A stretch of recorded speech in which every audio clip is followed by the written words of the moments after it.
Model paper 1 का ये तीसरा वीडियो है। तीसरे का 10वां प्रश्न है। 19 सेंटीमीटर लंबा रेखाखंड खींचिए और इसे 2:1 के अनुपात में विभाजित कीजिए। दोनों भागों को माप कर लिखिए। तो ये 11वीं प्रश्नावली का क्वेश्चन है। ये कौन सी का है? 11वीं प्रश्नावली का क्वेश्चन है। तो इसमें आपको 19 सेंटीमीटर लंबा एक रेखाखंड खींचना है, फिर 2:1 के अनुपात में विभाजित करना है रचनाओं के द्वारा। देखो कैसे करोगे। सबसे पहले आप एक रेखाखंड खींचिए। ये नाप करके खींचना है। मैं बिना स्केल यूज किए हुए कर रहा हूं, लेकिन आपको ऐसे नहीं करना है। ध्यान रखिएगा ये बात। पूरा नाप करके 19 सेंटीमीटर का आपको रेखाखंड खींचना है। खींचने के बाद में 19 का नहीं है, ये 9 सेंटीमीटर का ही है। 9 सेंटीमीटर का रेखाखंड खींचना है। कितने का? 9 का खींचना है। खींचने के बाद में इसका नामकरण हो गया AB, यानी कि ये AB रेखाखंड है जिसकी लंबाई कितनी है? 9 सेंटीमीटर है। फिर इसको 2:1 के अनुपात में विभाजित करने के लिए आपको क्या करना है? A से एक न्यून कोण बनाते हुए किरण खींचनी है। क्या बनाते हुए? न्यून कोण बनाते हुए एक किरण खींचनी है। हाँ, फिर इन अनुपातों को जोड़िए आप। 2 और 1 कितने होते हैं? 3 होते हैं ना। प्रकार को मन चाहे त्रिज्या लेकर के खोल लीजिए आप, यानी अपनी इच्छा अनुसार प्रकार को खोलिए। फिर यहाँ A पे रख के चाप लगाइए, फिर यहाँ पे रख के चाप लगाइए, फिर यहाँ पे रख के चाप लगाइए। कितने चाप लगाने हैं? 3 लगाने हैं। फिर इसका नामकरण हो गया A1, A2 और A3। लास्ट वाले को आप B से मिला दीजिए। मिल गया। अब फिर क्या करना है? प्रकार का नुकीला सिरा यहाँ पे रख करके मन चाहे त्रिज्या लेकर के यहाँ पे आप चाप लगाओगे। फिर प्रकार को उतना ही खुला रखते हुए यहाँ A2 पे रख के, किस पे रख के? A2 पे रख के यहाँ पे फिर क्या करोगे आप? एक अर्धवृत्त बनाओगे। फिर प्रकार यहां रख करके नापिए कि आपने पहले प्रकार से जो चाप लगाया था वो कितना लंबा चाप लगाया। इतना प्रकार खोल करके यहाँ पे रख के फिर यहाँ पे चाप लगाइए।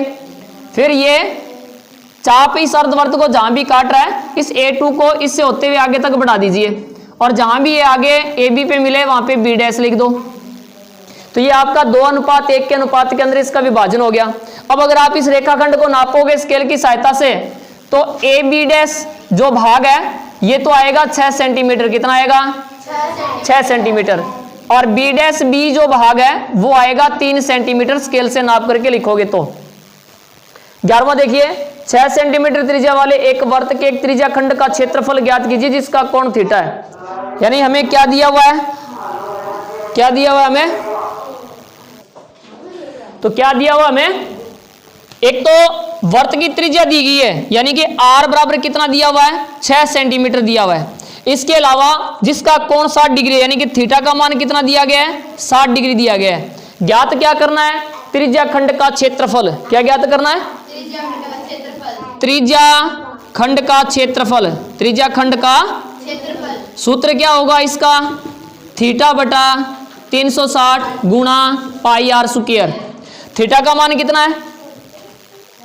60 डिग्री है और बटे में क्या होगा?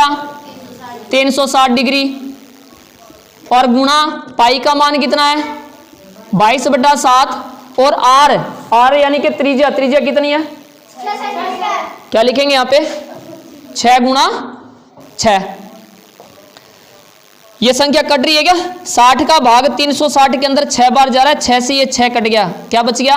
22 गुणा 6 यानी कि 132/7 भाग देंगे तो 18.857 सेंटीमीटर स्क्वायर। तो त्रिज्या खंड का क्षेत्रफल कितना आ गया? 18.857 सेंटीमीटर स्क्वायर। अगला देखिए। एक बक्से में 3 नीली, 2 सफेद और 4 लाल गेंद है। कितनी गेंद है? 3 नीली, 2 सफेद, 4 लाल गेंद है। कुल गेंद कितनी है? 9। बक्से में से एक गेंद यादृच्छा निकाली जाती है। इसकी क्या प्रायिकता है कि निकाली गई गेंद नीली है? मतलब नीली गेंद होने की प्रायिकता ज्ञात करनी है। तो प्रायिकता का सूत्र क्या होता है? अनुकूल परिणाम बटा संभावित परिणाम। अब संभावित परिणाम ज्ञात कर लो इसके। अगर किसी वस्तु से संबंधित कोई भी प्रश्न आए तो संभावित परिणाम होता है, उन सबको आप जोड़ लीजिए, संभावित परिणाम हो गए। तो यहाँ पे देखो 3 गेंद तो ये नीली, 2 सफेद है और 4 क्या है? लाल है। इनको जोड़ो आप, कुल कितनी गेंद होगी? 9। तो संभावित परिणाम कितने हो गए? 9। कितने हो गए? 9। रही बात अनुकूल परिणाम की, तो गेंद नीली होने की प्रायिकता ज्ञात करनी है, तो नीली गेंद कितनी है 3, प्रायिकता क्या हो जाएगी 3/9। तो लिखेंगे नीली गेंद होने की प्रायिकता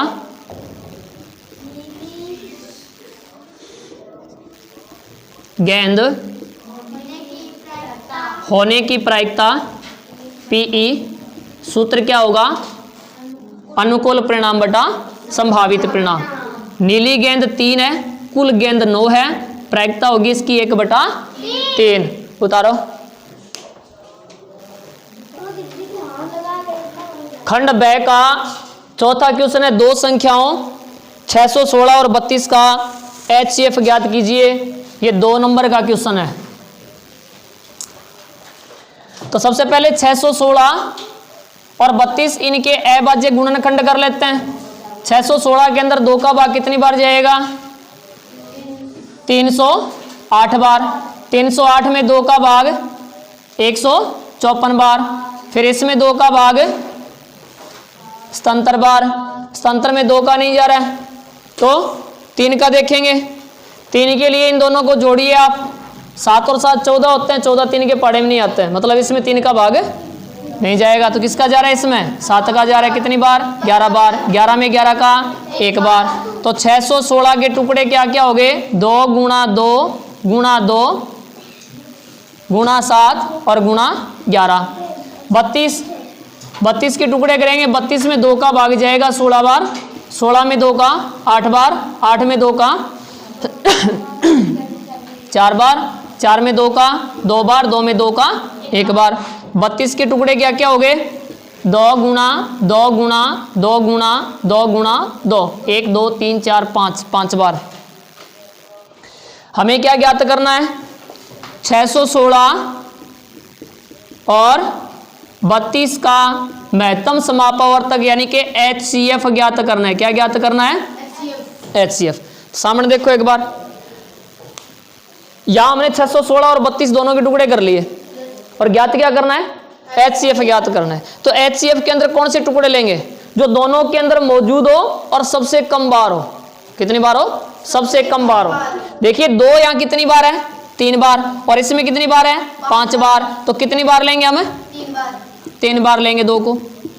उसके बाद में देखिए 11 इसमें 7 इसमें नहीं है तो 7 को नहीं ले सकते। 11 इसमें नहीं है तो नहीं ले सकते क्योंकि वो टुकड़े लिए जाते हैं जो दोनों के अंदर हो। अब इनका गुणा करवा लो। 2 को 2 से गुणा करने पे 4, 4 को 2 से गुणा करने पे 8। उतारो।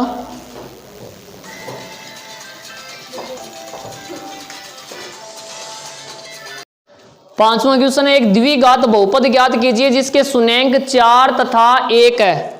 मतलब द्विघात बहुपद ज्ञात करना, उसके शून्यांक दिए हुए हमें, एक तो 4 दिया हुआ और एक क्या दिया हुआ है 1 दिया हुआ है। तो पहले को हम अल्फा मान लें, अल्फा बराबर 4 है और बीटा बराबर क्या है 1 है। अब इनका योगफल कर लें, अल्फा प्लस बीटा बराबर 4 प्लस 1 कितना हो गया 5 हो गया। अब इनका गुणा करवा दे दोनों शून्यांकों का, 4 गुणा 1 बराबर कितना हो गया 4 हो गया। और हमें क्या ज्ञात करना है द्विघात बहुपद ज्ञात करना है। तो द्विघात बहुपद ज्ञात करने का सूत्र क्या होगा, जब आपको सीधे शून्यांक दिए जाएं तो एक बार उनका योग कर लो, एक बार उनका गुणनफल कर लो।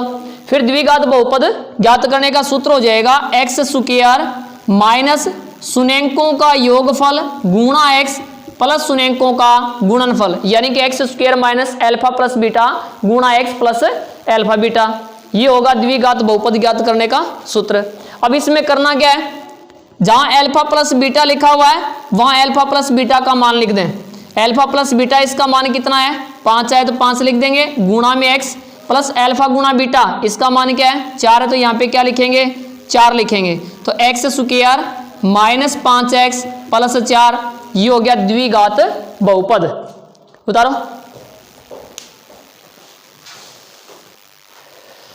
छठा क्वेश्चन है, द्विघात समीकरण 6x square minus x minus 2 बराबर 0 के मूल ज्ञात कीजिए।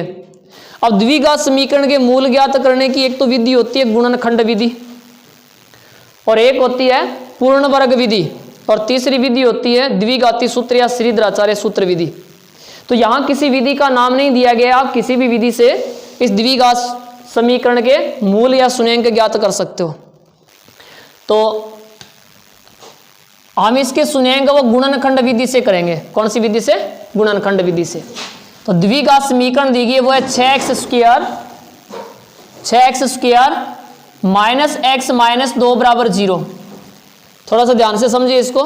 गुणनखंड विधि से मूल ज्ञात करने के लिए एक तो जो स्क्वायर का पद है वो और एक सीधी संख्या का पद है, इन दोनों का चिन्ह सहित आप अलग गुणा करवा लीजिए। ये रफ काम है। ये एक्स स्क्वायर प्लस का है और ये 2 माइनस का है, तो इनको चिन्ह सहित गुणा करवाएंगे। प्लस को माइनस से गुणा करने पे माइनस 6 दुए कितने हो गए? 12x स्क्वायर, यानी कि माइनस 12x स्क्वायर।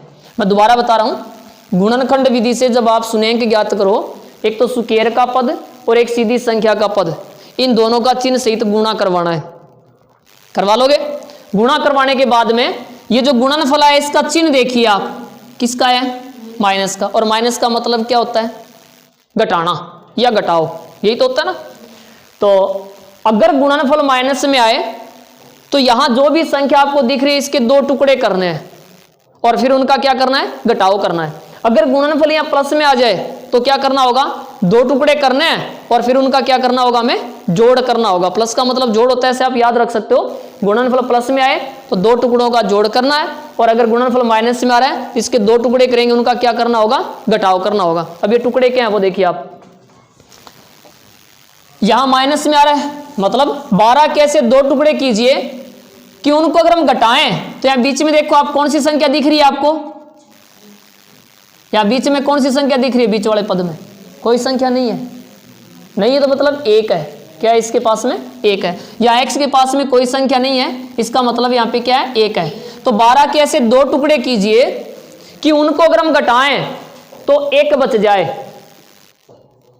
अब मान लीजिए आपके ध्यान में नहीं है कि ये टुकड़े कौन से होंगे, वास्तव में आया भी नहीं होगा। आ गया क्या ध्यान में? 12 के ऐसे कौन से टुकड़े होते हैं? 2, कि उनको अगर हम घटाएं तो 1 बच जाए, गुणा करें तो वापस 12 आ जाए। थोड़ी सी कल्पना कीजिए कि आपको ये नहीं आ रहा है तो क्या करोगे? आप पता करोगे कि 12 के अंदर किस किस का भाग जा रहा है। 12 में 1 का भाग जा रहा है क्या? कितनी बार? 12 बार। 2 का 6 बार, 3 का 4 बार, फिर 4 का 3 बार, 6 का 2 बार, 12 का 1 बार। ये हो गए ना 2-2 टुकड़े। घटा के देखिए, इन टुकड़ों को घटा के देखिए, 1 बच रहा है क्या? 12 में से 1 घटाओ, 1 बच रहा है क्या? नहीं बच रहा, क्यों? 11 आ रहे हैं, मतलब ये गलत है। 6 में से 2 घटा के देखो, 1 नहीं बच रहा ना, ये भी नहीं होगा। 4 में से 3 घटाओ, 1 बच रहा है, मतलब ये टुकड़े सही है। अब देखिए इनका चिन्ह क्या होगा। इनके पास में आप x और लगा दीजिए, फिर देखिए इनका चिन्ह क्या होगा। यहां पे अगर माइनस में बच रहा है तो बड़ा टुकड़ा माइनस का होगा और छोटा किसका होगा? प्लस का होगा। और अगर यहाँ पे प्लस का बच रहा है या बीच वाला पद प्लस का है तो यहाँ पे बड़ा टुकड़ा किसका होगा? प्लस का, और छोटा किसका हो जाएगा? माइनस का। तो यहाँ पे ये बीच वाला पद है वो माइनस का, इसलिए बड़ा टुकड़ा माइनस का होगा और छोटा किसका होगा? प्लस का होगा। अब ये दोनों टुकड़े, ये जो बीच वाला पद है -x, इसकी जगह ये दोनों लिख देते हैं, प्लस के 3x और माइनस के 4x, माइनस के 4x। बीच वाले पद की जगह लिखा है चिन्ह सहित, इसको तो हटा दिया, इसकी जगह ये दोनों टुकड़े लिख दिए। आगे क्या है? माइनस के 2 बराबर में क्या आ गया? 0। अब इनमें से कॉमन क्या आ रहा है? देखो 3 का भाग इसमें जा रहा है, इसमें जा रहा है ना। एक तो 3 कॉमन आ गया, x इसमें भी और इसमें भी 1 क्या आ गया? x आ गया। तो यहाँ पे क्या बच गया? 2x, और ये 3x का 3x कॉमन ले लिया, क्या बच गया? 1। अब आगे वाले में से क्या कॉमन ले? इन 2 में से तो ले लिया, अब आगे 2 बच गए, -4x और -2। इनमें से क्या कॉमन ले ताकि ऐसा का ऐसा ब्रैकेट बच जाए? 2 नहीं। देखो आप, मान लीजिए ये भी आपको नहीं आ रहा है तो इसका छोटा सा तरीका बस यही है कि इन 2 में से कॉमन लेना ना हमें, और पता नहीं चल रहा है क्या कॉमन लेना है, तो इसका जो पहला पद है वो आप चिन्ह सहित अलग लिखिए, रफ काम के लिए लिख दिया। बटे के अंदर या ब्रैकेट के अंदर जो लिखा है आपने, इसका जो पहला पद है वो इसके बटे में लिखिए चिन्ह सहित। माइनस में प्लस का भाग देंगे, क्या आएगा? माइनस। x से x कट गया, 4 में 2 का भाग कितनी बार गया? 2 बार। क्या आ गया वहां पे? -2। तो यहां पे क्या लिखोगे? -2। अब ब्रैकेट में लिख दो आप 2x + 1, क्योंकि यही बचेंगे, विचार करने की आवश्यकता नहीं है। अब इन दोनों ब्रैकेट में से एक ब्रैकेट को लिख लीजिए आप, लिख लिया। अब इन दोनों ब्रैकेट को छोड़ दो, इसके अलावा देखो क्या दिख रहा है, उसको दूसरे ब्रैकेट में लिखिए। लिख दिया, इनके बराबर में 0 है। क्या इनके बराबर में 0 है, बराबर 0। अब क्या करोगे, दोनों के बराबर में 0 कर दो। 2x + 1 बराबर 0 या फिर 3x - 2 बराबर 0। एक यहाँ प्लस में इधर जाते ही किस में होगा, माइनस में, और 2 यहाँ गुणा में इधर जाते ही किस में होगा, भाग में, या फिर 2 यहाँ माइनस में इधर जाते ही किस में हो गया, प्लस में, और 3 यहाँ गुणा में इधर जाते ही किस में हो गया, भाग में। तो ये तो आ गया एक शून्य और दूसरा हो गया ये, ठीक है। x के 2 मान आ गए, -1/2 और 2/3। उतारो।